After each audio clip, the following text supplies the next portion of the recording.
नमस्कार, news India देख रहे हैं आप। मैं हूं आपके साथ पूजा मोहन पांडे। बड़ी खबर, अहम जानकारी दे रहे हैं।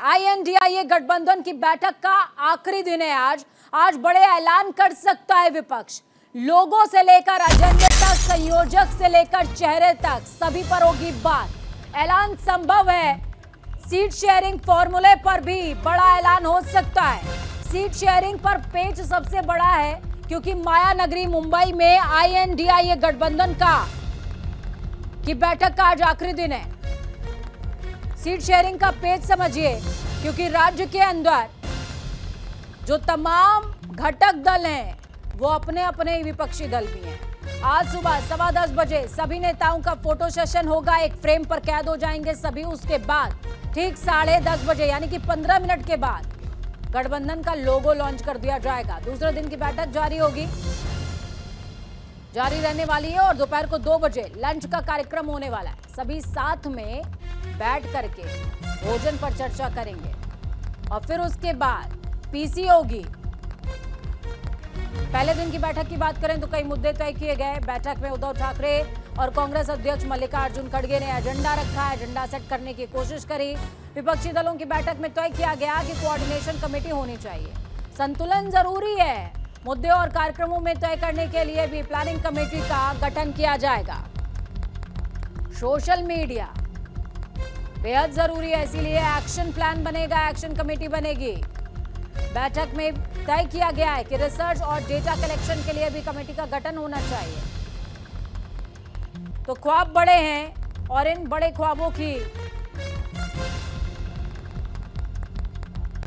ख्वाबों को अमली ड्रामा INDIA गठबंधन कैसे पहनाएगा, ये देखने वाली बात होगी।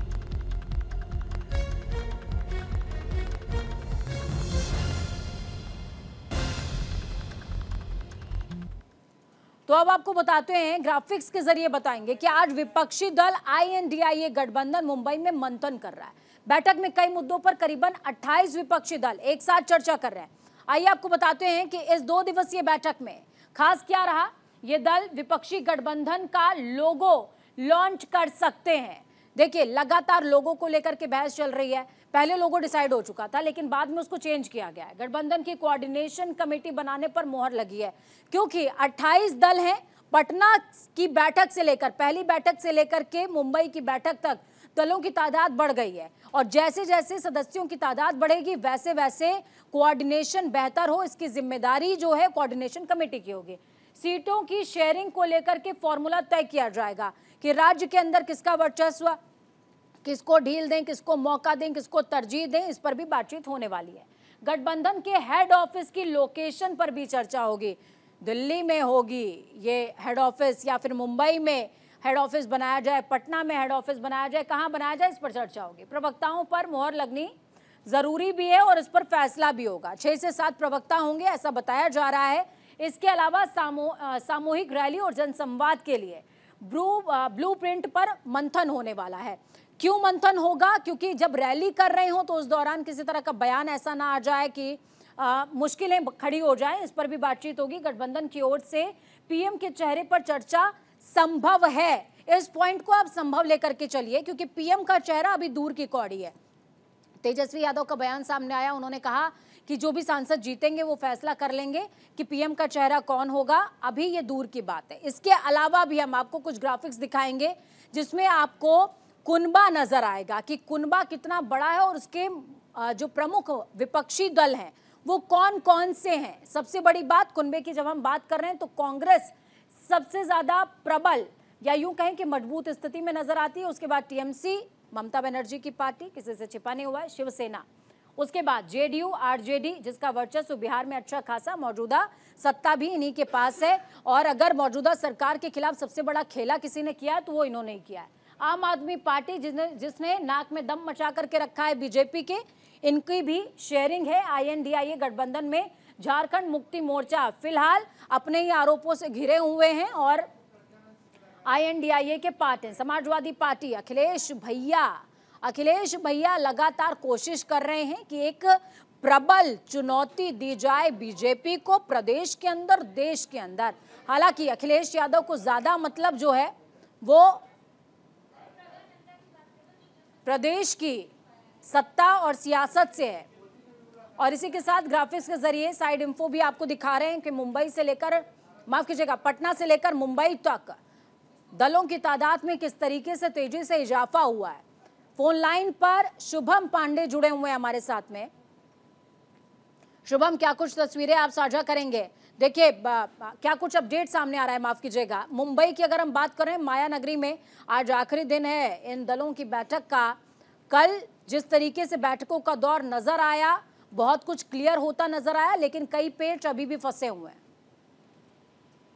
बिल्कुल, देखिए आज आखिरी दिन है। 31 अगस्त और 1 सितंबर ये 2 दिन निर्धारित किए गए थे इंडिया की बैठक के लिए। तमाम बड़े जो नेता हैं विपक्ष के वो पहुंच चुके हैं, चाहे सोनिया गांधी हो, राहुल गांधी हो, 6 राज्यों के मुख्यमंत्री हो, बड़े नेता मल्लिकार्जुन खड़गे हो, तमाम जो बड़े देश के नेता हैं, विपक्षी जो चेहरा है वो इस वक्त मुंबई के ग्रैंड हयात होटल पहुंच चुके हैं। और आज 2 घंटे 10:30 से लेकर 12:30 1 बजे तक अहम बैठक होगी। इस अहम बैठक में निर्धारित किया जाएगा कि आखिर 2024 में जो कॉमन मिनिमम प्रोग्राम की बात कही जा रही है उसे कैसे लागू किया जाए। देखिए, खुद शरद पवार हो या जो सबसे वरिष्ठ नेता माने जाते हैं, बुजुर्ग नेता माने जाते हैं और काफी एक्सपीरियंस उनको राजनीति में, वो इस मीटिंग को कंडक्ट करेंगे। सोनिया गांधी अपना अनुभव साझा करेंगे। तो ऐसे में ये चीजें चर्चा की जाएगी कि आखिर 2024 का जब चुनाव और नजदीक आएगा तो किन मुद्दों को लेकर सबके सामने जाना चाहिए। उसके बाद 3:30 बजे के आसपास प्रेस कॉन्फ्रेंस होगी जिसमें ये डिसाइड किया जाएगा इस मीटिंग में क्या डिसाइड हुआ उसको सामने साझा रखा जाएगा। और अगली मीटिंग कहाँ होगी, क्योंकि अब हर महीने इस मीटिंग को बुलाना विपक्षी गठबंधनों के लिए एक मजबूरी हो चुकी कि हर महीने मिलते रहेंगे तभी गठबंधन को जोड़ पाएंगे। देखिए, ठीक है, अब तक शुभम, मैं एक विषय और आपसे समझना चाहूंगी। देखिए, यहाँ पर कल डिसाइड हुआ है कि कोऑर्डिनेशन कमेटी से लेकर प्लानिंग कमेटी तक सोशल मीडिया के प्लानिंग को लेकर के भी बातचीत होगी, लोगों पर, एजेंडे पर, तमाम चीजों को लेकर कमेटियों का गठन होगा। अब इन कमेटियों की जिम्मेदारी किनके पास होगी, प्रवक्ता कौन कौन होंगे, इस पर बड़ा पेच रहने वाला है। क्योंकि मुखर नेता बहुत सारे हैं, लेकिन कई कई तो इतने ज्यादा मुखर हैं कि बात बिगाड़ भी सकते हैं।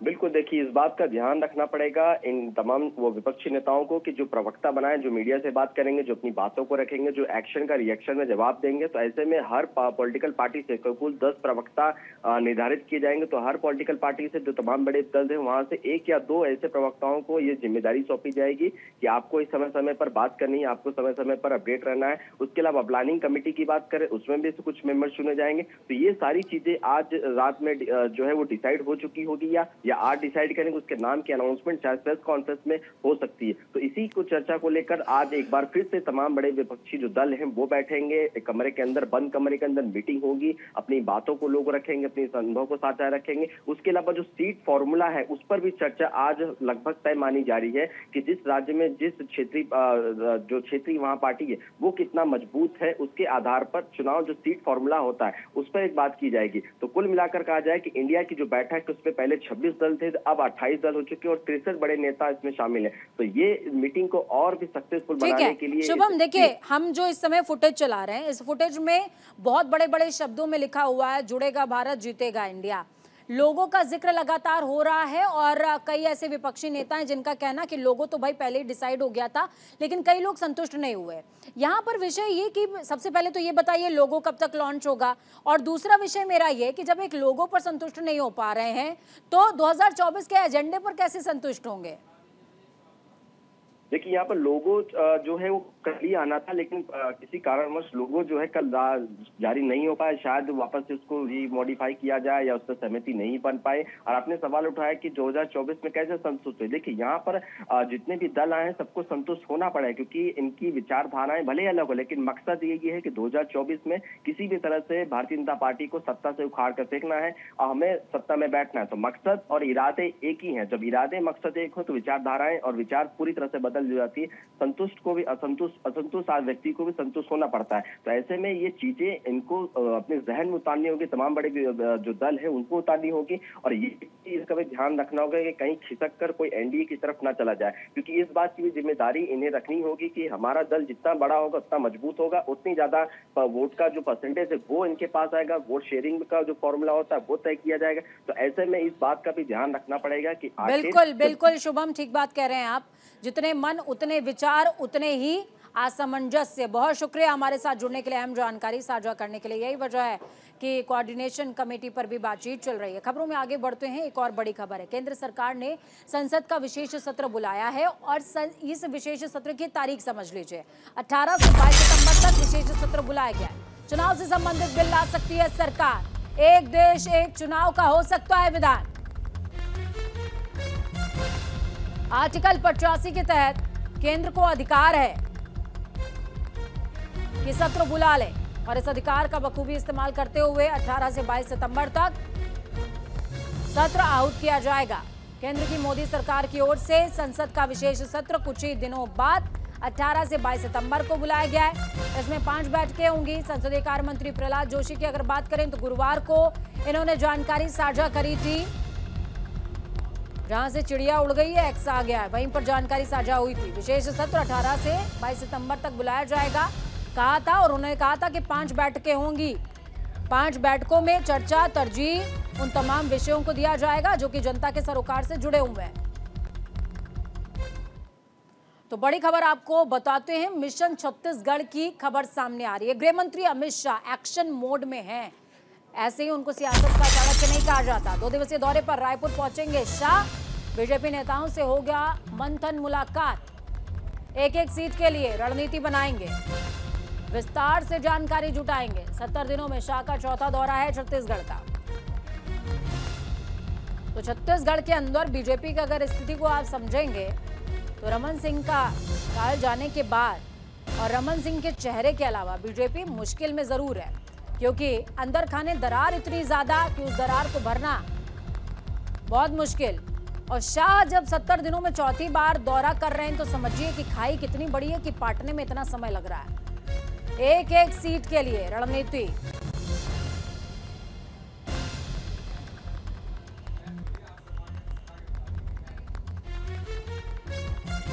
तो 70 दिनों में शाह का चौथा छत्तीसगढ़ दौरा है ये। एक सीट के लिए रणनीति शाह खुद बना रहे हैं, मंथन कर रहे हैं और कमजोर से कमजोर सीट पर पकड़ को इतना मजबूत किया जाए कि हाथ से रेत भी ना फिसलने पाए, इस पर निगाह शाह ने खुद बनाए रखी है। ये तो हो गई विधानसभा चुनाव की बात, लेकिन एक और टारगेट है बीजेपी का जो कि सबसे बड़ा है, वो है 2024 लोकसभा चुनाव। तैयारियों में बीजेपी जुटी हुई है। दिल्ली में आज बीजेपी की अहम बैठक होने वाली है। अध्यक्षता करेंगे जेपी नड्डा। 160 कमजोर सीटों पर होगा फोकस। 160 सीटों पर उम्मीदवारों के ऐलान पर मंथन कर रही है बीजेपी। नड्डा सोच रहे हैं कि नामों का ऐलान पहले कर देते हैं और सी और डी कैटेगरी की जो सीटें हैं उस पर हो सकता है कि ग्रेड सुधर जाएं। दिल्ली में आज बीजेपी की अहम बैठक होने वाली है।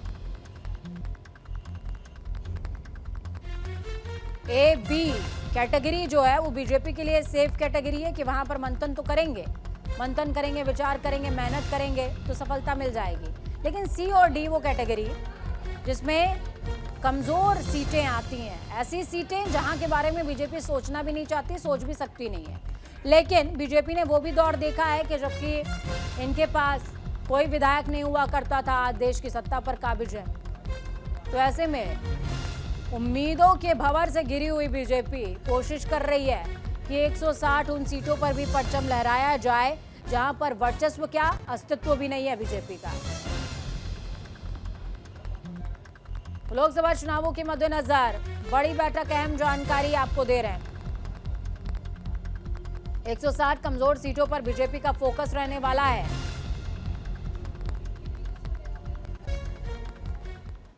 तो दिल्ली से गाड़ी को यू टर्न घुमाइए, बिहार का रुख कीजिए, क्योंकि बीजेपी के खिलाफ जेडीयू बड़ी रणनीति बना रही है। पोल खोल अभियान, जेडीयू पोल खोल अभियान चलाने जा रही है। बीजेपी के खिलाफ विरोध प्रदर्शन करेगी जेडीयू।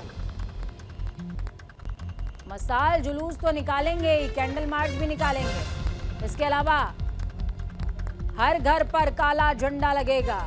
ये हम नहीं कह रहे, ये कह रहे हैं बिहार के मुख्यमंत्री नीतीश कुमार की पार्टी जेडीयू के प्रतिनिधि ललन सिंह। आज से बीजेपी के खिलाफ जेडीयू पोल खोल अभियान चलाने जा रही है। जेडीयू के राष्ट्रीय अध्यक्ष ललन सिंह ने मंगलवार को एक प्रेस कॉन्फ्रेंस करी थी और इसका ऐलान किया था। उन्होंने कहा इस अभियान के दौरान 1 से 5 सितंबर तक हर जिला मुख्यालय में मशाल जुलूस निकालेंगे।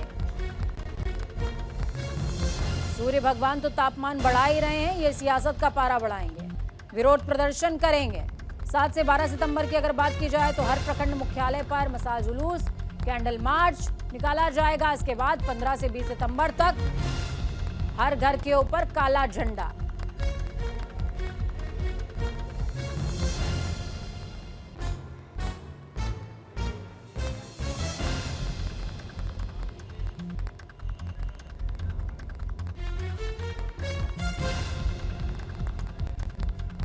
तो आज जेडीयू के पोल खोल अभियान का आगाज हो रहा है, तो वहीं दूसरी तरफ देश की राजधानी में वकील तैयार हैं या यूं कहें कि आक्रोशित हैं। हड़ताल की तैयारी हो रही है। जिला अदालतों के वकील हड़ताल पर रहेंगे। वकीलों पर हमले के विरोध में हड़ताल। हमला हुआ कहां था ये भी समझ लीजिए, हापुड़ और गाजियाबाद में। काले कोट पर मार और वकीलों ने करी है विरोध और हड़ताल की दरकार। हापुड़ और गाजियाबाद में वकीलों पर हमला हुआ था और इस हमले के बाद गुस्से में हैं वकील। जिला अदालतों के वकील हड़ताल करेंगे।